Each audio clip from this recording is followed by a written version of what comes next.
राधे राधे बंधुओं, बहुत स्वागत है आपका इंडिया न्यूज के डिजिटल प्लेटफॉर्म पर। बंधुओं, इस वीडियो में हम आपको बताएंगे कि ज्येष्ठ मास के कृष्ण पक्ष का प्रदोष व्रत 24 मई को होगा या 25 मई को।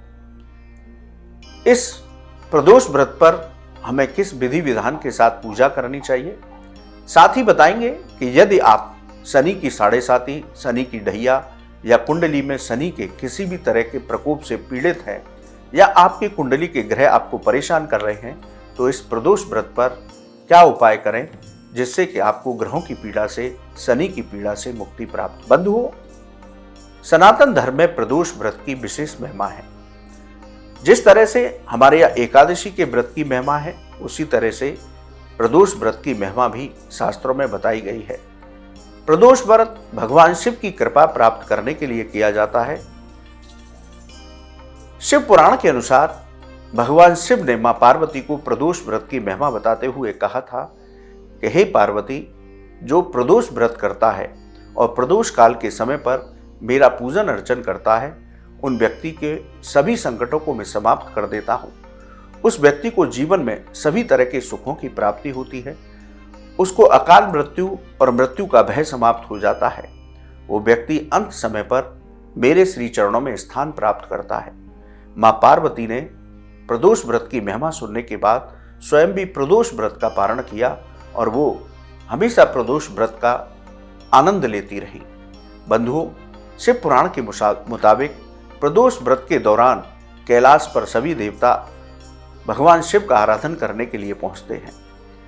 ज्येष्ठ मास के कृष्ण पक्ष का प्रदोष व्रत की बात करें तो त्रयोदशी तिथि 24 मई को सुबह 7:20 से शुरू होगी।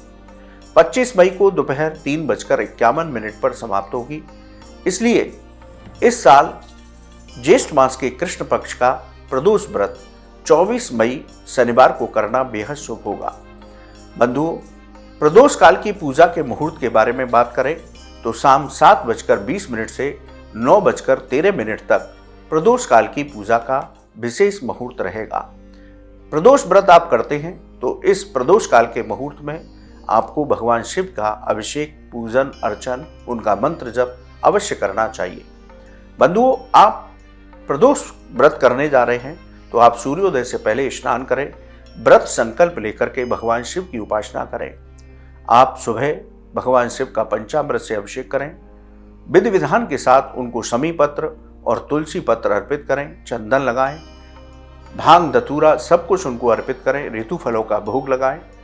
इसके बाद भगवान शिव की आरती श्रद्धा भक्ति के साथ करें और उनको साष्टांग प्रणाम करें, गलतियों के लिए क्षमा याचना मांगें। उसके बाद उनके पंचाक्षर मंत्र का जप करें, ओम नमः शिवाय, महामृत्युंजय मंत्र का जप करें, शिव चालीसा का पाठ करें।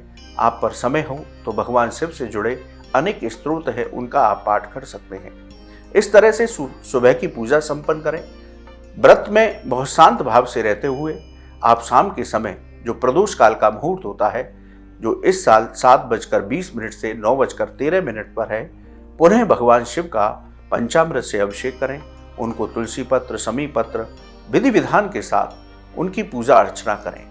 आसन पर बैठ करके आरती करने के बाद उनके मंत्रों का जप कीजिए, उनके स्तोत्र का पाठ कीजिए।